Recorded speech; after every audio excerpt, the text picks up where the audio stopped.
becoming more aware of that same thing that's within yourself. So let's see how many, take a look at how many we have. Now, in metaphysics, we have magic numbers. One of the main magic numbers is 7, because the whole universe is made up or built upon 7 planes of expression. So, since man is a microcosm, you can only be what is. In other words, you are the heavens, you are the universe, you are the solar system. So they used to say, as above, so below. So if the universe is made up into 7 planes, that process is going to repeat itself over and over and over again, right down to a blade of grass. So you yourself are made up of 7 planes, and in turn you have 7 bodies. Those bodies are, in order, the physical body, the astral body, the prana body or vital force. We like to call it the etheric body, which is better than calling it the pranic body. But I think that was just a limitation at the time. And then, this is really important, you have 3 bodies, but these 3 bodies are really one body. Notice they all have the same word connected to it. Spiritual mind, intellectual mind, and instinctive mind. Instinctive mind is the subconscious brain, not the brain itself, but the mind energy that works through that part of the brain. The intellect is the conscious mind, the ego, and the spiritual mind is the spiritual mind, or what we call the superconsciousness, or superconscious. So modern psychology, modern terminology would say subconscious, conscious, superconscious, and I think Freud called it the id, the ego, and the superego. The id being the instinctive mind. Psychology was my first love before I became an engineer, but it's like a pseudoscience if you ask me. Okay? At least his psychology in a sense. That'll get some comments. This is very important. It says the first 5 planes have been attained by many, the 6th by few, the 7th by practically none of the race. Now, this is very easy reading. It makes sense when you hear it. It says, oh yeah, I understand that. You look at here, you say the first 5 planes. That again makes sense. In advanced metaphysics, the word planes would be replaced by chakras. And the development of the chakra, or your ability to raise Kundalini to that level. So the book, even though it's easy reading and basic reading, what you get out of it is really what you know. So if I read it, I'm going to see stuff different because of just the years I've been reading it and years of exposure to other things. But so what I'll try to do is highlight keywords so we can accelerate our reading and get the most out of it the first go around. So we know that plane really is, in this case, a chakra, because each chakra represents a plane of existence, a dimension. So it's not a dimension, but a plane. Because in each plane you have many dimensions. So when he says few have attained the 6th by few, mean they've raised it to the spirit mind chakra, or to the Christ chakra? Yeah, very few people. Very few people. That's what he's telling you. And of course, when you raise it to the, said practically by none, what he's saying, very few people have risen Kundalini to the point where they have a risen body. That's the ultimate expression of Kundalini lodged in the crown center, is to have a risen body, because the risen body does not take place. Your ability to break the wheel of rebirth does not occur in the Christ center.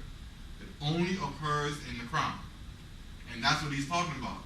But, I mean, look at the language he uses versus the language we use on Sundays. I mean, totally different, but he's saying the same thing. So, this is why we like Ramacharaka, because you can keep it basic, or you can get real deep. Just depends on the direction you want to go.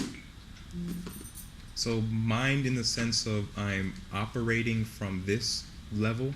What do you mean when you say that? Like, say if I'm when we're referring to the different principles or constitutions, we're saying, okay, the intelligent mind or the instinctive mind, if I'm operating from that chakra, then I'm all my thoughts, my consciousness is on that level. I know I'm kind of jumping ahead, but No, you're right, but the instinctive mind is this region of the body. It's the lower self, specifically from the waist, from the hips down in the leg center. But the instinctive mind also operates out of the base of the spine. You know, so when he said, you'll see when we get into it, that most of us live in our lower centers, and that's just reality. And that is where the instinct, you know, basically we're two-legged animals. If you look at, I'm a stickler, I love history. If you look at history and the way we treat each other, you'll see that we're actually worse than animals.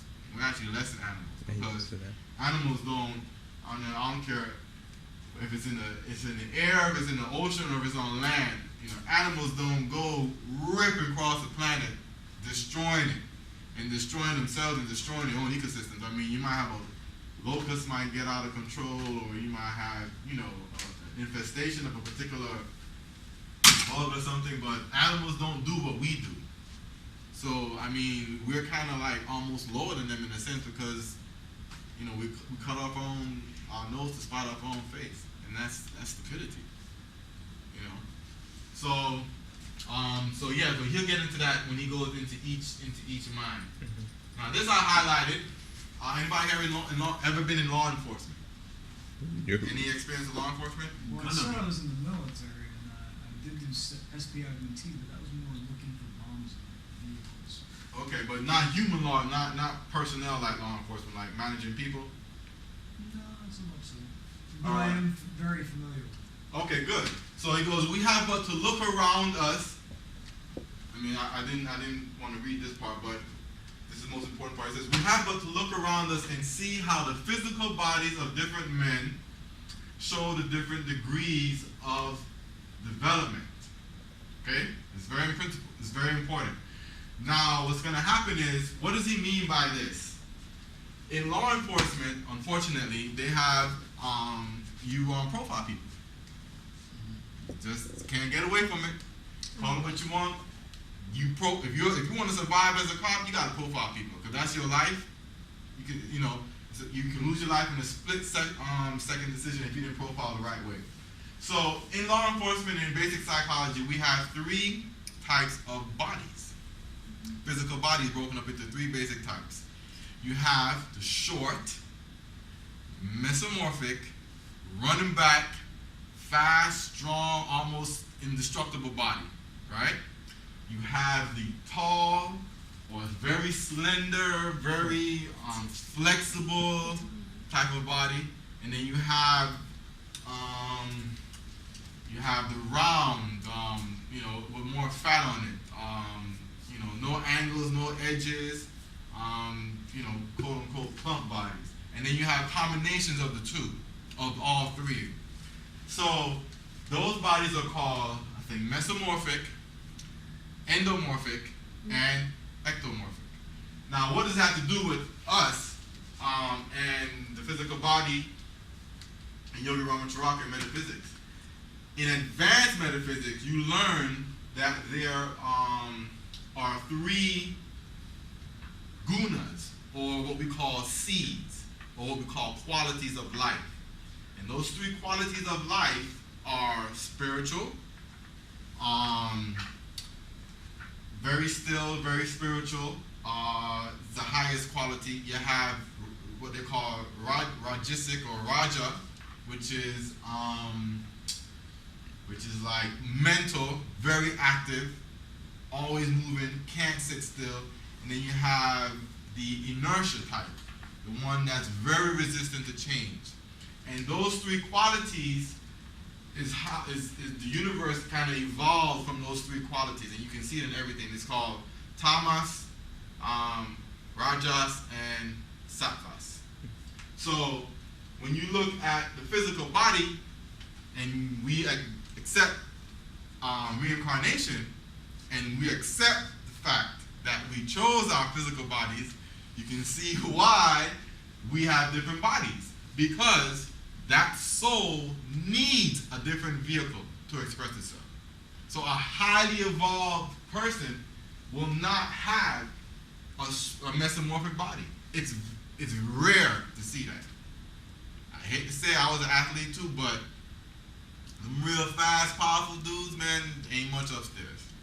They might be real brilliant, you know, mathematically, and they can do all kinds of stuff brain-wise, but spiritually, they kind of, you know, they're kind of dead spiritually. That's just the way it is, you know, because that body is a limitation.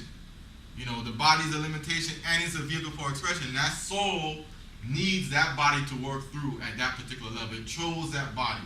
So he brought this. He made it. I think he including this. All depending on how much you know, but all he says is that you look around us and see how the physical bodies shows the different degrees of development under what kind of control?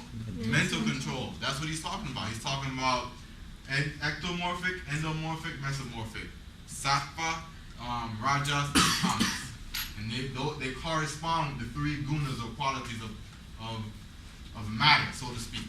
So the different body shapes contain different proportions of like tavas or sattvas? Yeah, and you can tell just by looking at somebody. You know, you ever heard Nehemiah say that's an old Lemurian? You ever heard him laugh and say that, oh, he must be an old Lemurian? You ever heard him say that? Never heard him say it? He say it all the time. A Lemurian is an Incredible Hulk. Somebody likes built like the Incredible Hulk, right? I mean, they're on the football field all day long and on the basketball court. But, you know, that type of person, that's tamas, you know? That's tamas and rajas mixed together, you know? And that's limited spiritual development. They can be brilliant scientists, but spiritually speaking, the spiritual body is not that awake in that person. And the same thing they're talking about is the same thing they use in profiling. You know, you ask a cop will tell you, if they walk in this room, they're going to look for a criminal, they're going to look for the short, stocky person. I guarantee you. And if you ever watch, I hate watching that show too, but sometimes you learn a lot. What's that? It's about gangsters. Gangland? No, not Gangland. American Gangster. American Gangster. An American Gangster. All the gangsters are like 5'2", 5'3", 5'4", and they had these huge dope empires. They ran these huge prostitution rings, and they're like 2 feet tall and massive. And you're like, you know, it's always, you know, they're not 6'2", 6'3", nice and slender. No, they're, you know, because that's that, you know, that's the animal in them. So if you could, I was just wondering, like, can you change the composition of your tapas or whatever? Yeah, your body type will change over time. So that affects your spiritual. Well, what happened is, as you remember, under what kind of control? Mental control. Now, last week we learned that everything in the world, the universe, is a line of force, right? With prana being the force, but the invisible force that controls the prana is what? Mind. So you can't physically exist. You can't control anything physically without it being under some form of mental control. Mind controls all things, and it controls your body. And that's why your body type will change when you get into advanced metaphysics. Your body type will change. You know, you might lose your angular features, you know, it just change. I've seen it over, you know, for the last 12 years. I've seen it in people change. So people like Sivananda and Yogananda and Nehemiah who are big but rotund. Yeah, and you can look at them when they're young. Look at Paramahansa Yogananda when he was young. Totally different. His face is real edgy, it's highly structured, and he has harsh lines all over his body. You know, and then as he got older, before he gained weight, it became very round and smooth. You know, and that's a reflection of his spiritual development and how it forces the body to change to accommodate his. Is that the auric structure is accommodating? It's becoming more like the body is being changed by that. The physical body, because remember, the physical body is trapped inside the aura, and the aura puts the pressure on the physical body. The aura does not grow outside; it doesn't emanate from the physical body. The aura contains the physical body, and the physical body is under pressure by the aura. That's why healing works, because you actually heal the aura, and then that reflects itself through the physical body. But this can go even much further. We can say gender, we can say ethnicity, we can say all of that is chosen by the soul for a particular experience or expression. I would say everything except gender. Except gender? Yeah. Wouldn't I that would be? say everything except gender because gender it represents the two poles, positive and negative. Mm-hmm. But in ethnicity, you have everything. You have the two poles in ethnicity, and you have all the body types in ethnicity. So it makes no difference. Is it known why a soul would particularly choose, say, African American or Hispanic or whatever? No, only you can answer that. Only that soul can answer that, because that soul knows what's best for itself. You can't look at somebody and say, why did you choose a black body or a white body? Only that soul will know.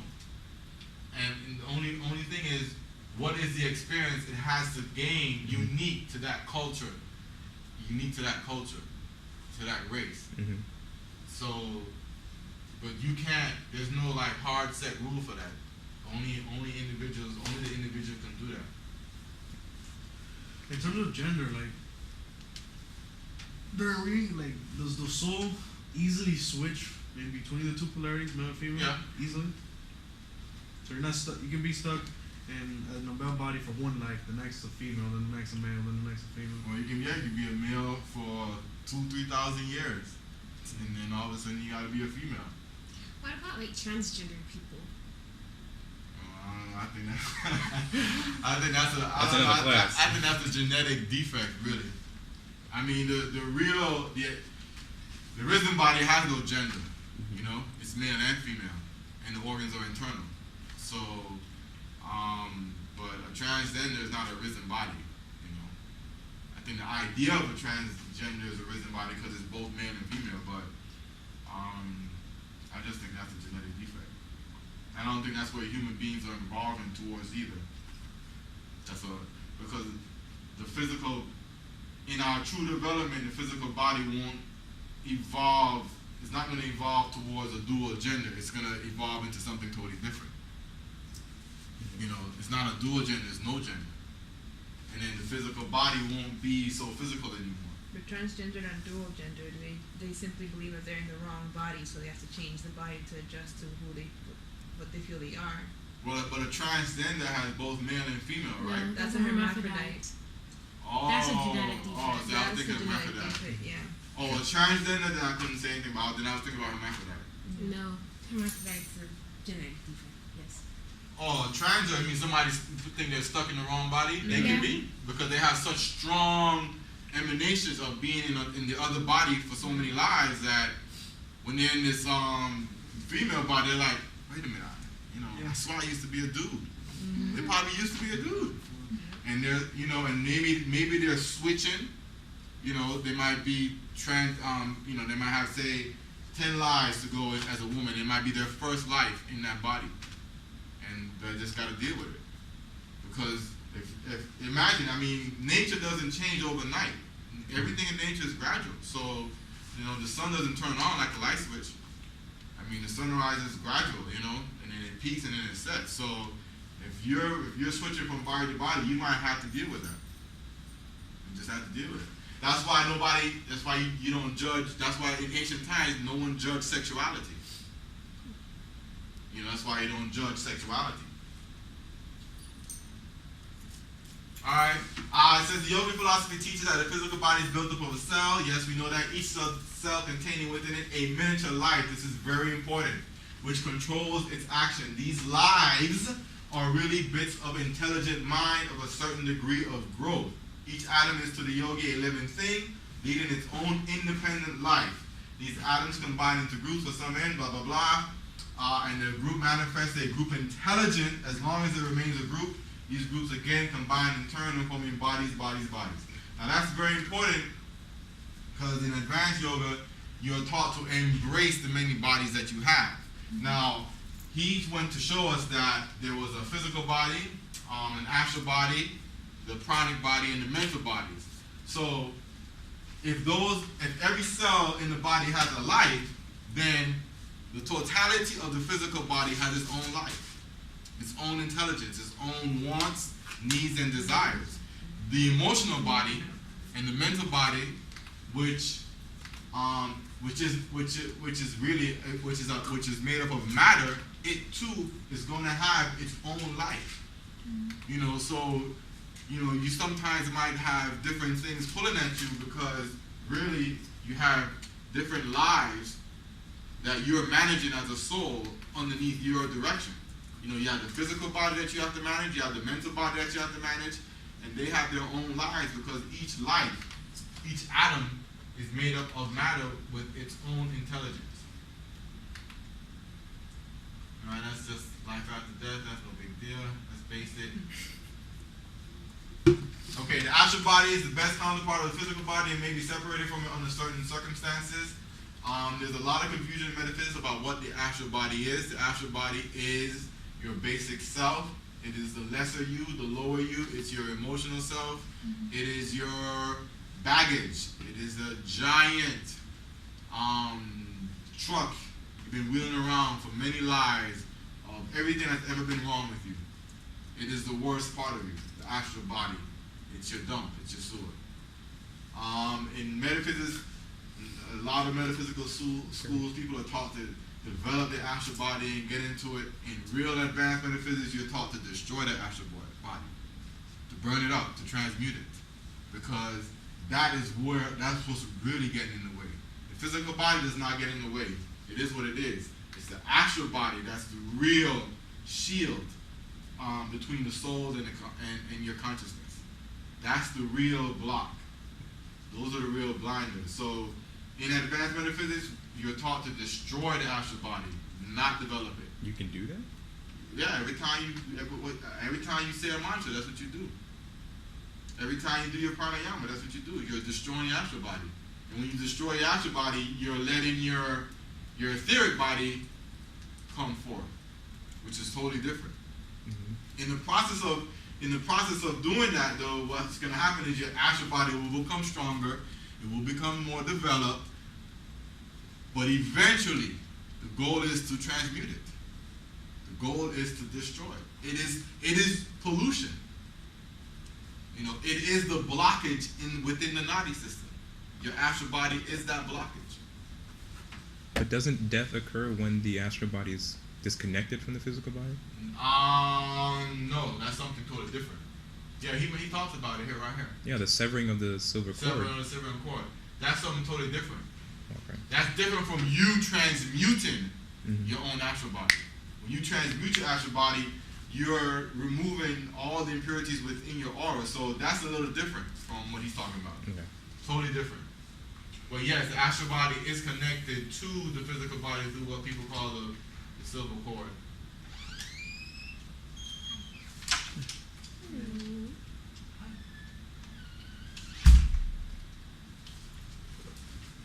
He doesn't spend a lot of time on the astral body because he has a whole other chapter on it, so I'm just going to skip through it.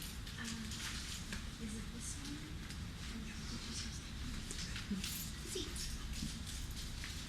I thought this was interesting. It's very much true. He says, we would like to speak to you of the interesting phenomenon of the ego leaving the physical body and the astral body by one in sleep. Every time you go to sleep, you project, period. Whether you're conscious of it or not, that's irrelevant. Every single time you sleep, you project. Your body leaves, your astral body leaves the physical body. We would like to tell you that just what occurs during sleep and how one may give orders to the astral self, which is true. So sleep doesn't have to be useless. Basically what he can say is you can give your astral body a command. And when you fall asleep, the astral body will follow your command and do whatever you tell it to do and bring that information back to you. So usually what happens when you're in college, right? So what you studying? Okay, so if you have a difficult problem or a project to work on, and you're stuck on it, you're working it all day, all night, 1 o'clock in the morning, boom, you crash, right? You fall asleep on your desk, or you just lay on the floor on the couch, and then when you wake up, all of a sudden you have a eureka moment. Why? Because you were so engrossed in what you were doing. As soon as you fell asleep, the astral body just projected and went to finish exactly what you were working on. But because it has more access to more information in the on that plane, than you do in your conscious body, it's able to bring more information to itself. And then when it comes back to the body, you say, oh yeah, I get it now. Yeah, because the astral body was busy working on what you wrote, what you couldn't finish. That's subconscious? That's the subconscious? Yeah, that's the subconscious. So you can do it consciously. You can tell yourself to do it. Like you can give your astral body a command. Excuse me. So the purpose of the astral body is to act as like a, say, an interface between the physical and the etheric, or? No, the purpose of the astral is not really a purpose. It's like, okay, let's say, what's the purpose of garbage? Waste and throw it out. I mean, not to use it. Right. The point is to what? To throw it out. Again. Okay, so y'all seen the movie? Y'all ever seen Hoarders? Oh yeah. Yeah. Okay, well, that's what your astral body is. What you got all that junk for? Didn't you use it? Okay, it's broken or whatever, get rid of it. And so what happens when you don't let it go, when you pollute yourself, when you pollute your own house? That's what the astral body is. It's literally pollution. It serves no real purpose. It's a part of man, it's a limitation that man placed on himself through years or eons of wrong thought and action.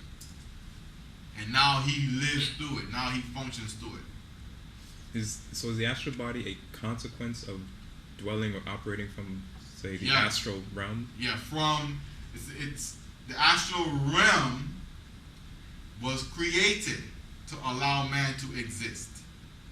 And then in order for him to exist in the astral realm, You need an astral he body. needs an astral body.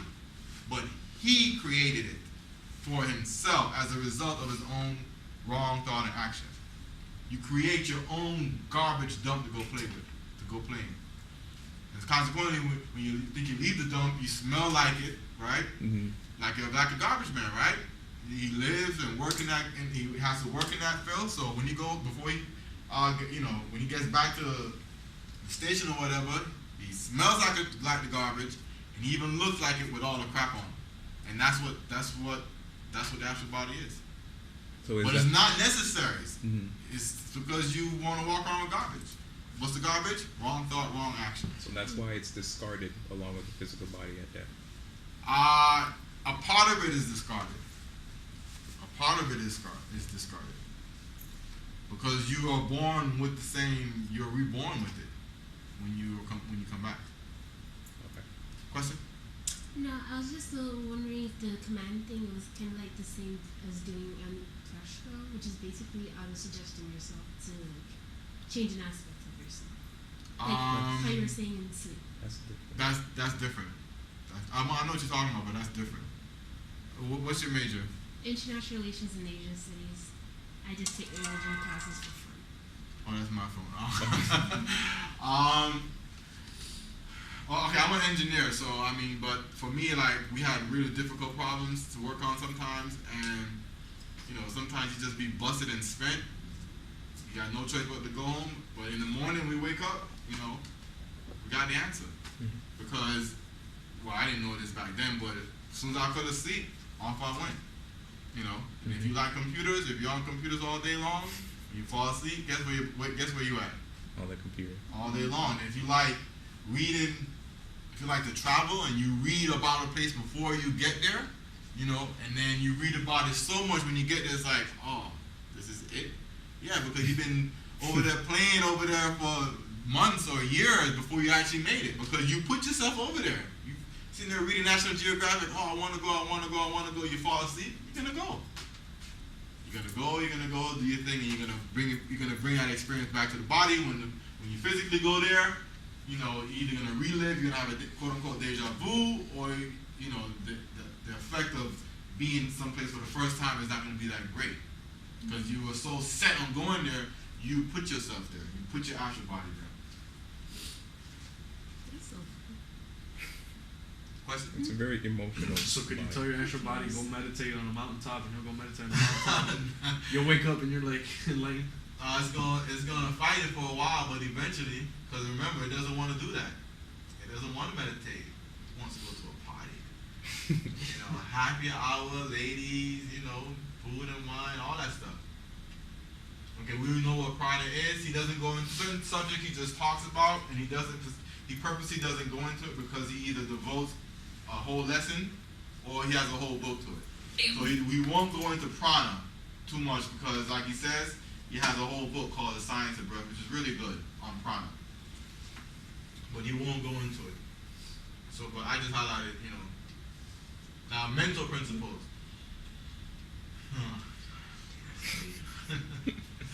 That's Mental principles.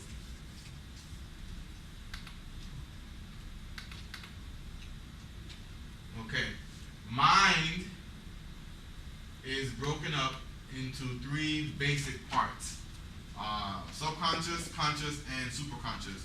He calls it instinct, intellect, and spiritual mind. That's because of the limitations of the time that he wrote it. Let's see what he says about it. Those man's minds function on three planes of effort, each plane shading interperceptibly into the planes on either side of it. The next one higher or the next one lower. Meaning there's no clear line of demarcation. So if you are a very strong intellect, you probably got a little spiritual mind and a little instinctive mind with you. If you're basically all animal, you'll have a little shade of intellect, and just a tiny flash of the spirit.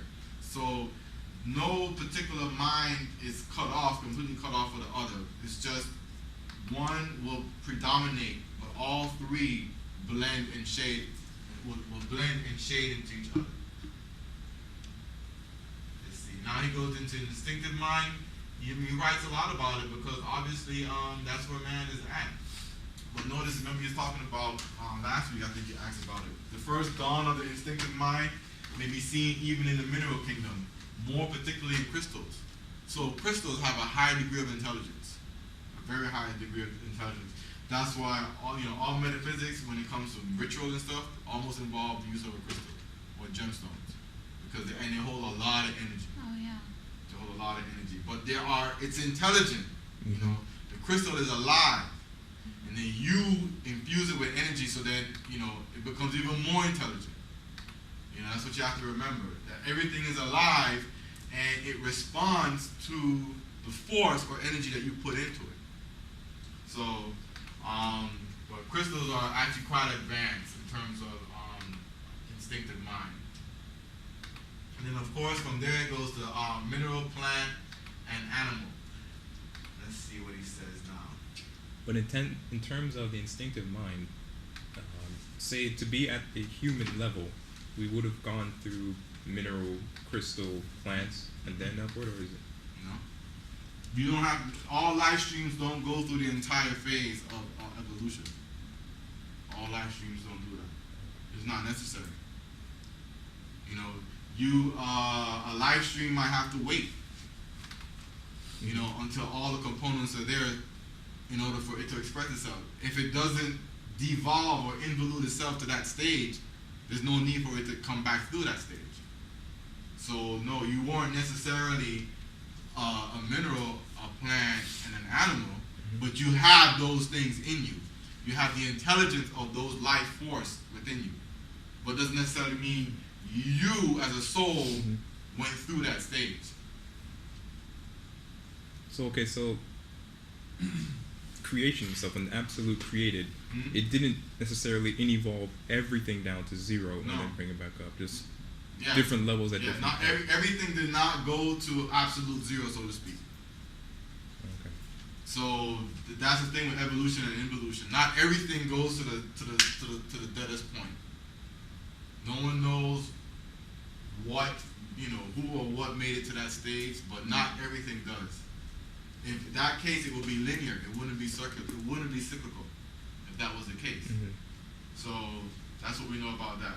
But many men are but little more than animals. True. And their minds function almost entirely upon the instinctive plane. True. And all men of today, with the exception of a few very highly, see what he says, developed individuals have need to be on guard lest the instinctive mind does not occasionally unduly assert its power over them when they are off their guard. So you are constantly guarding yourself against your lower self, because deep down inside you have the animal in you.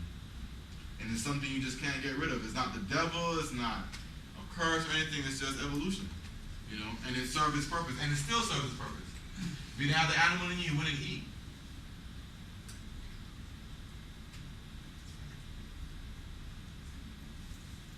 It says, I guess it was okay to use those words back then. The instinctive mind is a queer. It just used to mean strange. I know. The instinctive mind is a queer storehouse. When we hear the word storehouse, since we already kind of advanced from Sunday, what's the word that comes to mind? A battery? One of the store, like a those repository? storage spaces. Yeah, what's the Sanskrit word for that? Storehouse. Samskaras, yeah. That's what it is. The instinctive mind is a queer storehouse. So you see, you know, Ramacharaka, you know, is basic, but it's really not basic. He's just using basic language to keep it simple. But the instinctive mind is a queer storehouse. It is full of things received from a variety of sources, most likely the things that you've done repeatedly over and over and over again, the seeds of which were sown at the time that you did it. So that's samskaras is an advanced concept. I mean, I think it took us like, when Nehemiah first started the class, it took like 3 years to get into that type of metaphysics. Mm-hmm. You know, because it's really an advanced concept and how it comes about. So if the instinctive mind is akin to the subconscious, then it's within our subconscious that our samskaras are stored? Yes. And then you have some scars that are stored in the superconscious as well.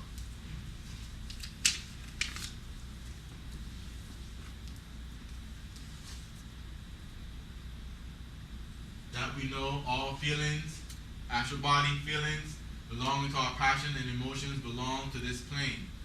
All animal desires, hunger, thirst, etc., all that belongs to the instinctive plane, the animal plane of man.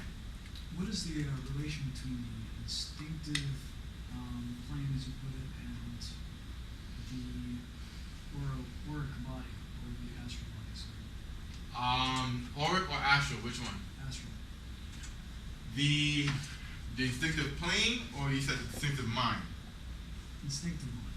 We'll go with those two. Oh, the instinctive mind and the astral body are based. It's what the instinctive mind operates through.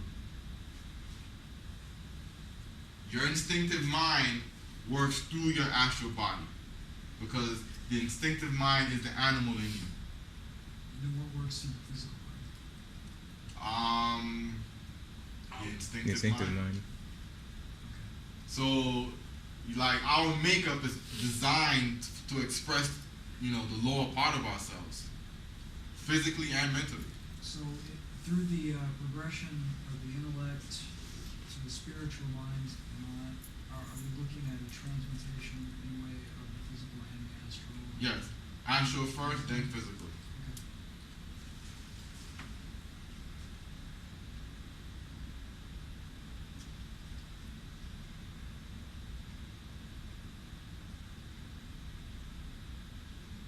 Okay, now he's getting into self-consciousness. This is very important. Let's see.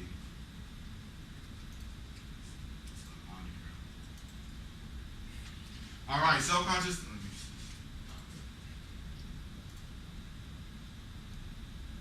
Okay, self-consciousness is a thing easy to comprehend, yes, but difficult to define. One of the best definitions I've seen. He says that without self-consciousness, a creature may know. Anybody who has pets knows that animals knows.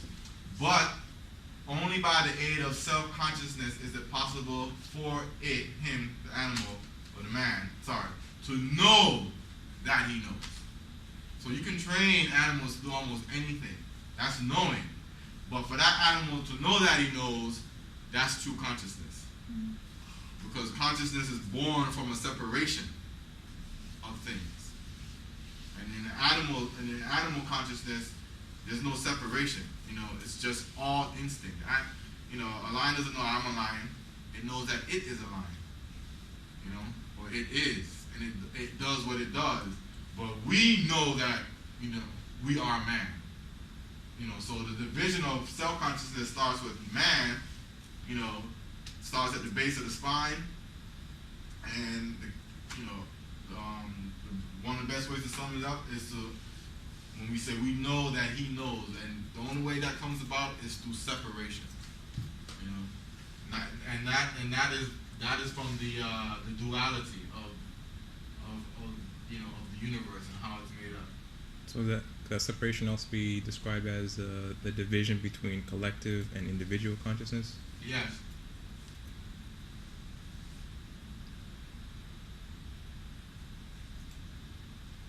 But you're not truly separated. You're still attached to the collective, but it's just not as prevalent. It's an illusion. Mm-hmm. You think you're separated, but you're not. Okay, now this is what it's true. While it's true that unfolding principle of faculty will give upward tendency to man, it is equally true that some men are so closely wrapped up, I think he should have used the word most, are so closely wrapped up in the folds of the animal sheath, so steeped in the material side of things that the awakened intellect only tends to give them increased powers to gratify their low desires and inclinations. And that's true. That all of our intelligence, man as a whole, humanity, all of our intelligence is just used to delve ourselves deeper into our animal self. Very few animals abuse their desires. It is left for some men to do so. The higher degree of intellect unfolds in a man, the greater the depth of low passions, appetites, and desires possible to him. He actually creates new brute desires, or rather builds edifices of his own upon the brute foundation. He becomes a brute. World War I, World War II, Vietnam, slavery, Holocaust, you name it. What is that? That's the result of man's intellect. And what did he do with it? He just satisfied his own greed and lust for power. He did not use it for what it was really intended for. So he took a step forward with the intellect, but took a great step back too, by not using it properly. So in that sense, a man could be worse than an animal. Yeah, man is worse than an animal. When I say man, I mean humanity. Humanity. Definitely. All right. So now he leaves that, and as he goes into, it's funny, as he talks about each stage of mental development, it gets smaller and smaller. So when he gets to the spirit, he has very little to say. And you'll see why. So he goes, now he's talking about the spiritual mind. He goes, and nearly all of us who have been attracted to these lessons, metaphysics, who have attracted these lessons to us, have had experiences which will enable us to comprehend something of the sixth principle. The sixth principle is the superconsciousness. Have had glimmerings of consciousness will help us understand something of the spiritual mind, a tendency toward the occult. The hunger of the soul for more light are indications that the sixth principle, the spiritual mind, is beginning to shade into our consciousness. And although it may be ages, i.e. lifetimes, before we awaken into full spiritual consciousness, we are still being influenced and helped by it. So you're only here, you only have a library of spiritual books or audio books, print books, whatever you do, whatever organizations you belong to, you're only part of that because you've been a part of it before. And in my opinion, you're kind of well into it. Otherwise, you wouldn't be here. Because it takes a lot, in terms of the evolution of a soul to even just lean in that direction. You look at the world around you, you think about all the distractions we have. For you to go home and think about something like that compared to all of the glamour we have. It's because you kind of been there, you've done that, and you want more. You want more, you need more. You have a hunger for more. The spiritual unrest often causes great discomfort, which is true until we find ourselves on the right road to knowledge, and even thereafter we feel more or less unsatisfied by the few crumbs that drop to us from the table of knowledge. That is true. That is so true. The spiritual mind, now he's into the spiritual mind. He says some Eastern writers prefer the term projected as more correctly indicating the process where by the ray of light is sent into the consciousness of man who has not yet reached the superhuman stage of full spiritual consciousness. Can anybody tell me why the term projected is a better term?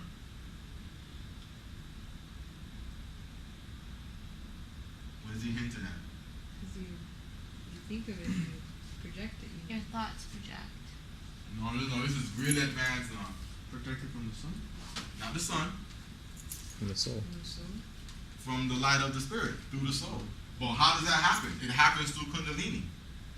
When you raise Kundalini, as you go through each center, the light from each chakra is projected to you. It's the light of that chakra, because that chakra is it's a plane, but it's a window into the absolute. You know, so in real advanced metaphysics, there's no higher or lower center, so to speak. At that stage, it's just a plane of existence, and that chakra is the window into the absolute. And that absolute here, on that nadi knot, you remember the nadi goes up and down, the absolute in the all-knowledge space, it's real deep, but it's the same space. Mm-hmm. You know, so it's the same space here, here, here, here. It's just the location of the chakra is just a limitation for that specific plane. So it's like being in a super tall building, you know, that has 4 faces. Well, if you're on one side of the building, you're only gonna see one part of the city, you know. Mm-hmm. But you're still above everything else. You still have a bird's eye view, so to speak, until you get above the building. But the term projected, he's referring to raising Kundalini. And what happens every time you raise Kundalini, you bathe the soul in the light of the spirit, and that is projected down. That's why, if you think about your practice of the presence, that's what's happening. Mm-hmm. So, Ramacharaka was hinting to us, you know, in advanced metaphysics, of what the proper terms to use and what really happens when we unfold ourselves. So each chakra gives you a glimpse of the absolute, but it's a different perspective in each one. Yeah. Because each plane is just it's just I guess you can say a limitation, or, you know, one part of a room, so to speak. Mm-hmm. But it's still the all in all. It's still the absolute. Mm-hmm. When you go back to page 43, and there's a part where he's talking about he becomes kind and loving because there arises within him certain impulses and desires coming from unknown places, and it renders him impossible for him to be otherwise without suffering discomfort and pain.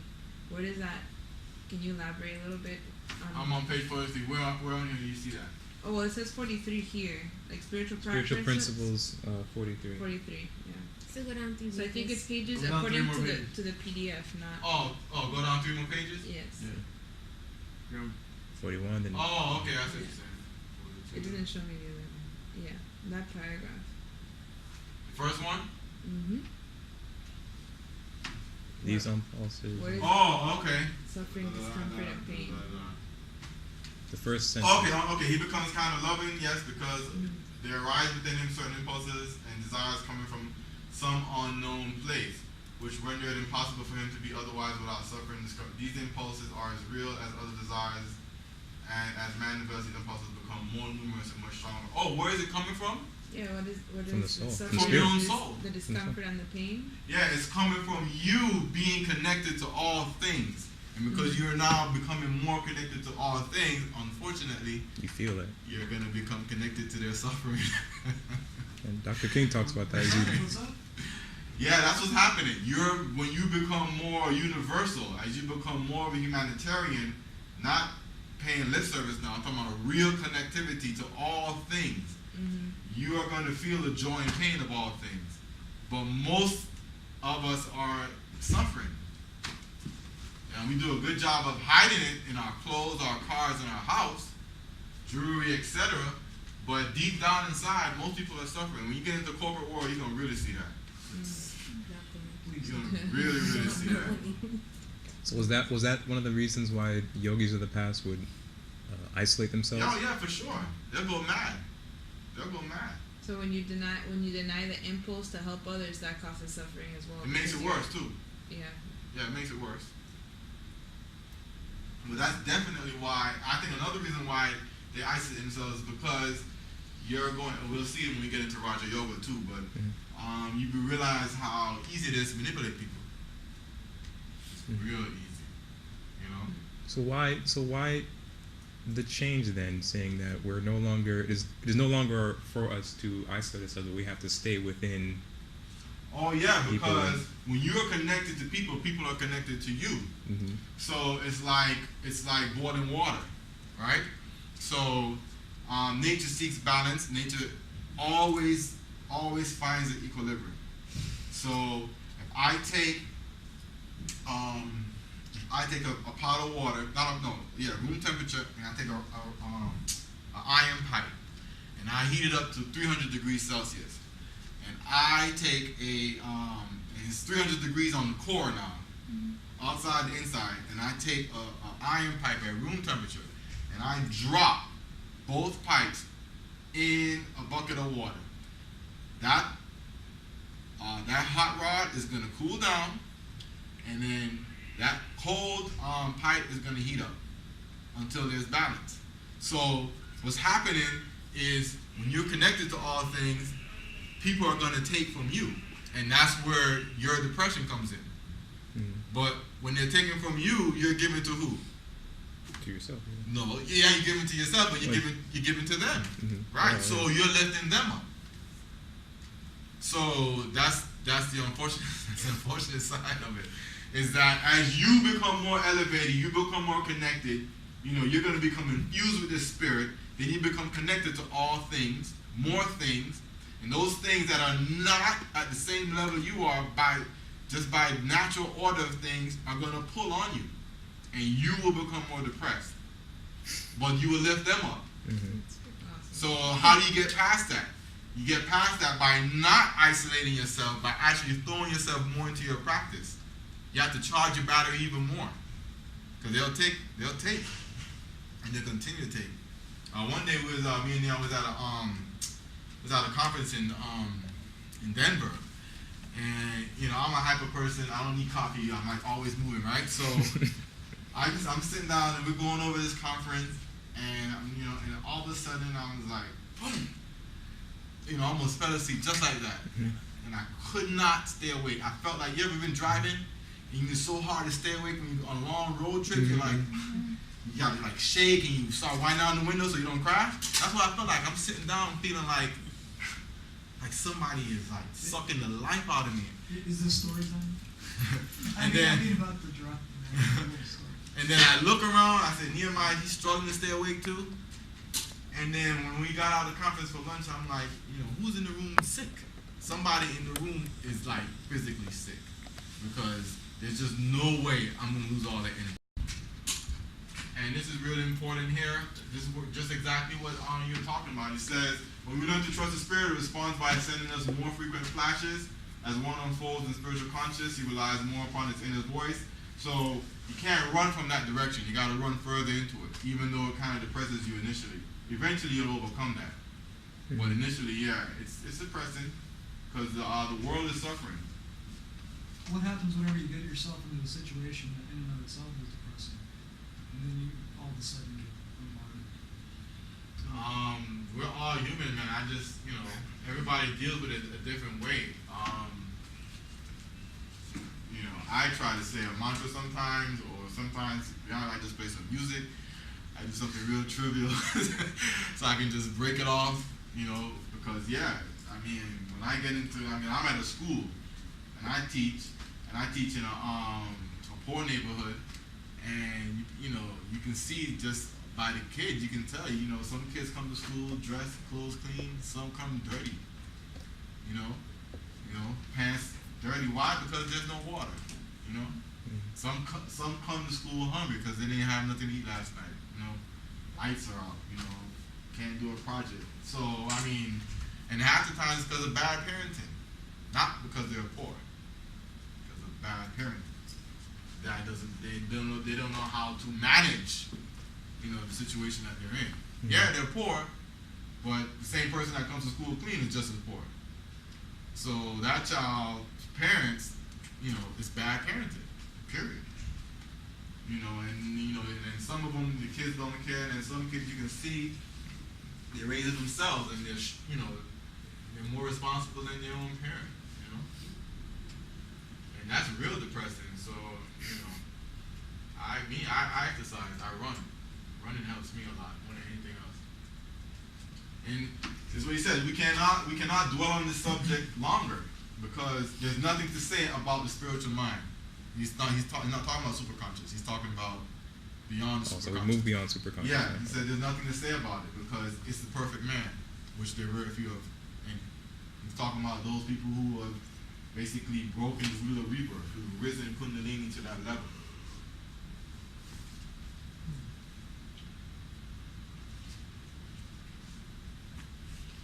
Okay, so what we're gonna do, we're done here. I think it stopped at page 53. But what I want us to do is, does everybody have access to oh, this is real deep too.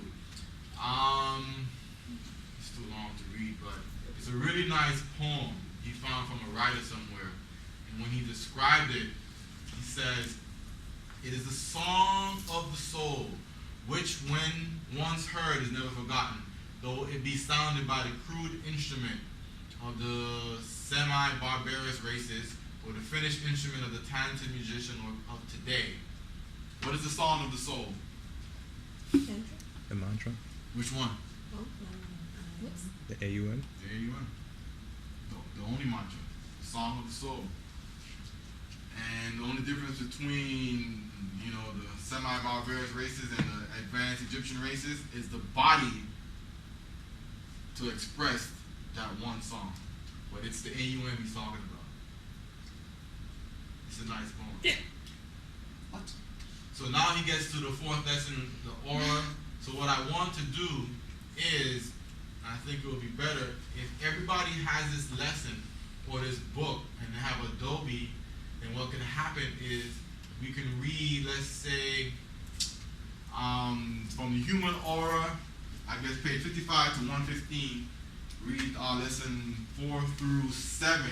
And then that way, when we come back to class, everybody will already have their own questions, and then there'll be no need for me to go through the highlights, and then we can just go to the board with questions. Yes? Is there a class next Friday? Oh, I don't know. It's up to Dwayne. Well, there is. Yeah, I reserved the room for next Friday. Oh, because of spring, It's spring break, yeah. Oh, yeah, that might be. We have to have the class. We don't have that class, they're gonna charge us. Are you kidding me? Yeah. Yeah, we Even have during that. spring break? Yeah, they made an issue about it because the school's supposed to be closed, and so. So like, if we don't have the class, they'll charge us. Well, I mean, we can. If we have it, if we're here, it's fine. But we have to be in our actual class. Well, no, I changed the room to that other room because I don't like that They didn't tell room. me that though, so I gotta confirm. Well, we gotta check. Yeah. We don't have to have a class. Just people have to be here. So we can do like a 12 lessons or something. Just Oh, okay. for bodies to be in the room, so they're not thinking we're not using the room. But Wow, that's kind of draconian, huh? You're telling me? I've been fighting these administrative guys, like ever since this one.